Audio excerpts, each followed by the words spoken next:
Shalom, saudara sekalian yang terkasih dalam Tuhan. Kita jumpa lagi dalam renungan firman Tuhan. Sebelumnya kita berdoa terlebih dahulu. Tuhan, terima kasih ada kesempatan bagi kami untuk mendengarkan firman-Mu. Kami berdoa supaya Allah Roh Kudus menolong kami, supaya kami dapat memahami dengan baik. Dalam nama Yesus kami berdoa. Amin. Pembacaan firman Tuhan diambil dari Galatia 5 ayat 22 sampai ayat 23. Demikian firman Tuhan. Galatia 5 ayat 22 sampai 23. Tetapi buah roh ialah kasih, sukacita, damai sejahtera, kesabaran, kemurahan, kebaikan, kesetiaan, kelemah lembutan, penguasaan diri. Tidak ada hukum yang menentang hal-hal itu. Demikian pembacaan firman Tuhan. Berdasarkan firman Tuhan ini, saya memberikan tema kasih, ya, bicara tentang kasih. Buah roh yang dicatat dalam Galatia 5 ayat 22 sampai 23 ditulis dalam bentuk tunggal.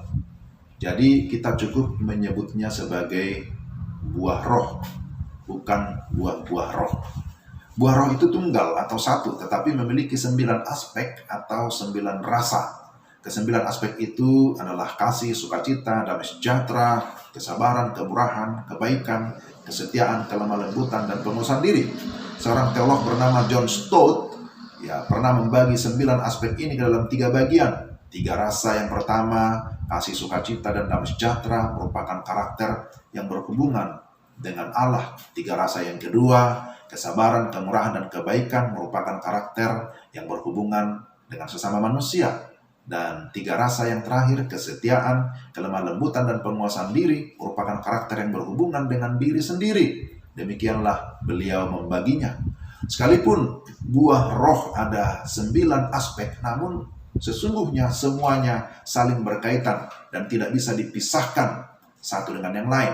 Dengan demikian, kita tidak bisa berkata, aku sudah memiliki kasih, namun tidak memiliki kesabaran. Atau aku sudah memiliki kebaikan, tapi tidak ada penguasaan diri, dan seterusnya. Buah roh merupakan hasil dari relasi pribadi dengan Allah Roh Kudus, di mana seseorang yang sudah sungguh-sungguh lahir baru, maka dia memberi diri dipimpin dan dikuasai oleh Roh Kudus. Maka berkaitan dengan hari peringatan pencurahan Roh Kudus yang baru saja kita peringati, saya akan menyampaikan ke-9 aspek buah Roh Kudus satu persatu. Dan hal yang pertama adalah kasih. Saudara yang terkasih dalam Tuhan, kasih atau disebut dengan istilah agape dalam bahasa Yunani merupakan hal yang mutlak penting dalam kehidupan Kristen. Kasih itu lahir sebagai buah dari Roh Kudus. Tanpa Roh Kudus kita tidak mungkin memiliki kasih yang sejati. Dalam 1 Yohanes 4 ayat 8 disebutkan bahwa Allah adalah kasih. Kasih Allah begitu besar sehingga ia mengaruniakan anaknya yang tunggal supaya setiap orang yang percaya kepadanya tidak binasa melainkan beroleh hidup yang kekal. Yohanes 3 ayat 16. Lalu dalam Matius 22 ayat 37 sampai 39 Tuhan Yesus menegaskan bahwa inti daripada seluruh hukum Taurat dan kitab para nabi adalah kasih. Mengasihi Allah dan juga mengasihi sesama seperti diri sendiri. Demikian pun Rasul Paulus memberikan penekanan bahwa kasih lebih besar daripada iman dan pengharapan. 1 Korintus 13 ayat 13. Jika kita bisa mengasihi Allah dan sesama, hal itu membuktikan bahwa Roh Kudus bekerja di dalam kita.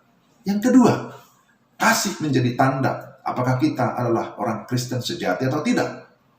Kasih agape berarti adalah kasih tanpa pamrih.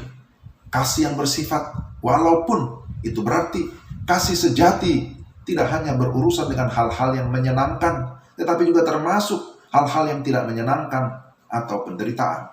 Yesus Kristus menjadi teladan utama bagi kita, bahwa oleh karena kasihnya kepada kita, maka dia mengalami penderitaan, bahkan sampai mati di kayu salib. Kata mengasihi merupakan kata kerja yang berbentuk aktif, saudara-saudara. Mengasihi bukan hanya terhadap orang yang mengasihi kita, tetapi Yesus mengajarkan kita juga mengasihi musuh. Kasih agape adalah kasih yang tanpa memandang muka. Maka kata mengasihi tidak bergantung pada situasi dan kondisi emosi, hati, pertimbangan akal, atau hal apapun. Kasih Kristen adalah kasih yang tanpa syarat. Tuhan Yesus sudah melakukannya bagi kita. Yang ketiga, kasih harus diterapkan dengan bijaksana. Sekali lagi, kasih harus diterapkan dengan bijaksana. Rasul Paulus menggambarkan kasih dengan begitu baik dalam 1 Korintus 13 ayat 4-7. Kasih itu sabar, kasih itu murah hati, ia tidak cemburu, ia tidak menggahkan diri dan tidak sombong, ia tidak melakukan yang tidak sopan dan tidak mencari keuntungan diri sendiri, ia tidak bermarah dan tidak menyimpan kesalahan orang lain, ia tidak bersuka cita karena ketidakadilan, tetapi karena kebenaran. Ia menutupi segala sesuatu, percaya segala sesuatu, sabar menanggung segala sesuatu. Kasih itu harus diterapkan dengan bijaksana. Jika tidak, dapat merugikan diri sendiri ataupun dapat merugikan orang lain. Mengasihi tidak berarti kompromi dengan dosa. Misalnya, ayah mengasihi anak lalu membiarkannya menghamburkan uang dengan boros, atau seseorang karena mengasihi pacarnya lalu kemudian dia membenci orang tuanya yang tidak setuju hubungan mereka, dan lain-lain. Tentu bukan demikian. Maka kita perlu hikmat dari Roh Kudus agar kita dapat mengasihi dengan benar.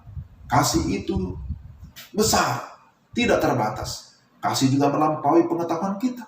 Oleh sebab itu, kita sungguh membutuhkan pertolongan Roh Kudus agar kita dapat mengasihi Allah dengan segenap hati dan juga mengasihi sesama manusia seperti diri sendiri.